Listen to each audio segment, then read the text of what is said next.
Radio J, l'invité du grand journal. Radio J. Steve Nadjar.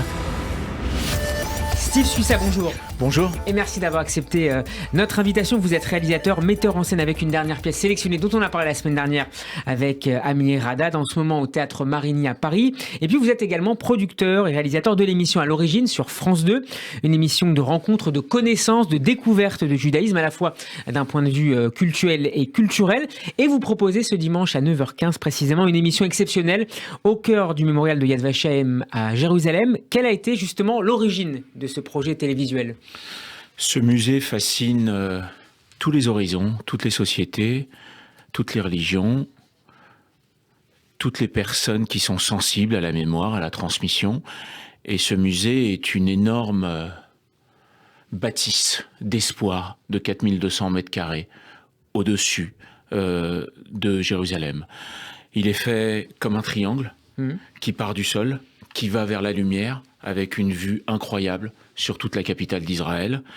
Et il était très important d'avoir le droit de poser ses caméras à l'intérieur pour découvrir tous ces objets, tous ces récits, toute l'histoire de ces gens ordinaires qui se sont battus pour laisser quelque chose, des œuvres d'art, des objets personnels, de l'identité, de la force, de la persévérance. Et je pense qu'aujourd'hui, jour de la commémoration de Yom HaShoah, 27 janvier, je suis très heureux et ému d'être chez vous et de pouvoir parler de cette émission qui passe dimanche et qui est une émission totalement exceptionnelle puisque c'est très rare qu'on puisse avoir. Il a été difficile justement, Steve Suissa, d'obtenir ces autorisations pour filmer Oui, parce que c'est un lieu très sécurisé, c'est un lieu sacré, c'est un lieu où même quand on y va comme visiteur, il est dur d'avoir de la place. Alors vous imaginez que de vider ce lieu-là où il y a des listes d'attente pour pouvoir y rentrer, de poser ses caméras et tout d'un coup de pouvoir être un peu chez soi pour pouvoir transmettre un maximum tout ce qui se passe à l'intérieur jusqu'à l'allée derrière où il y a ces fameux arbres, dont celui d'Oscar Schindler, qui a donné vie à ce film de Steven Spielberg, ou sur lesquels des millions de gens ont pu prendre conscience du travail de Juste, qui ont, pendant la guerre, été des gens extraordinaires. Et bien tout d'un coup, je pense que c'est très important de transmettre tout ça. On va écouter la bande-annonce de l'émission À l'origine dimanche à 9h15 sur France 2. Construit en souvenir des victimes juives de la Shoah, le mémorial de Yad Vashem occupe une place centrale de la mémoire juive et israélienne. Le musée propose un seul chemin de visite. Tout à fait. La symbolique, on est d'accord, quel est ce souvenir, avancer et avoir une vision sur l'avenir? Tout à fait. Israël protège cette histoire, mais Israël veut aussi aller de l'avant.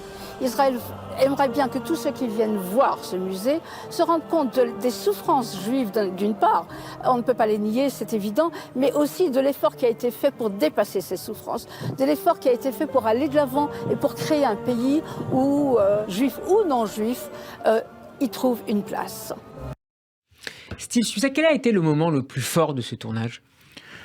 Écoutez, quand vous arrivez là, vous pensez que vous allez être suffisamment fort pour passer la journée et que vous vous sentez empli d'une humble petite mission qui est de pouvoir... Ça n'était pas la première fois pour vous ? Non, ça n'était pas la première fois. Et malgré tout, alors que c'était la 10e, la 15e, parce que j'organise des festivals, donc j'amène des artistes qui veulent venir, qui veulent voir, qui veulent comprendre.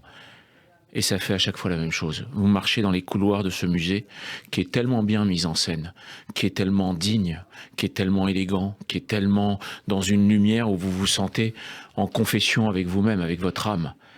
Et tout d'un coup, ces éléments sont tellement exposés de façon pudique que l'émotion monte parce que vous devinez, parce que vous imaginez, parce que vous ressentez cette douleur, ce combat, cette souffrance, cette humanité qui n'a pu s'exprimer, ou même parfois, comme c'était dans les camps, ceux qui ont voulu laisser une partition de musique, qui ont voulu laisser un journal intime, qui ont voulu laisser une œuvre d'art en dessinant comme le père de Catherine Ringer. Ils risquaient de se prendre une balle dans la tête parce que les soldats allemands avaient ordre pour toutes les personnes qui puissent vouloir retranscrire quelque chose de différent de ce qui se passait, leur mettre une balle dans la tête. Et ils prenaient le risque de ça pour pas devenir fou ou pour laisser quelque chose de positif. Vous imaginez ? C'est impensable. Donc en fait, je ne fais pas cette émission juste pour ma communauté. Je fais cette émission parce que je pense qu'il est impensable de pouvoir oublier ce qu'ont fait ces 6 millions de gens, avec le courage avec lequel ils ont affronté l'histoire, avec la dignité avec laquelle ils ont été fiers jusqu'au dernier moment de leur identité.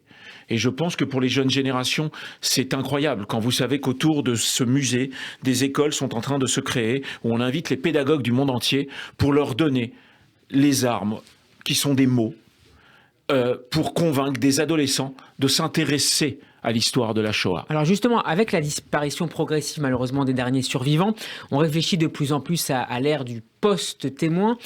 Quel rôle peut jouer selon vous la culture, le cinéma, le théâtre à l'avenir pour transmettre cette mémoire de la Shoah ? Vous savez, je pense que la culture peut nous sauver. La culture est un élément de réparation énorme.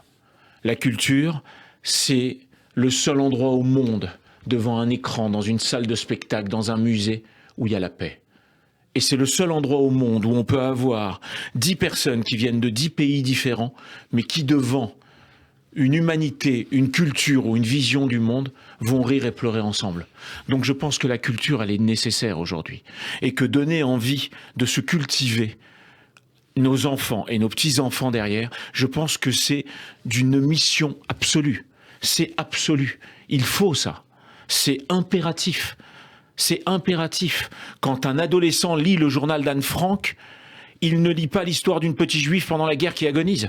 Il lit l'histoire d'une petite fille qui veut devenir auteure. Ses parents ne croient pas en elle. Et elle va tellement s'accrocher à son rêve que ça va devenir l'auteur du monde entier. Traduit en 52 pays, vendu en 18 millions d'exemplaires, un journal. Ça veut dire qu'il s'est passé à 2-3 personnes. Ça veut dire qu'il y a 50 millions de gens qui ont lu le journal d'Anne Frank. Et c'est devenu l'enfant chéri du monde entier. Alors que même ses parents n'ont pas cru en elle. La culture, c'est infini. Et c'est la seule qui peut tous nous réparer. C'est la seule qui peut avoir la mission de faire sortir la part positive qui est chacun d'entre nous. L'une des missions, ça sera évidemment de continuer à lutter contre le négationnisme. Un régime dans le monde, il n'est pas seul, malheureusement, c'est déjà distingué dans le passé pour son action en la matière, malheureusement.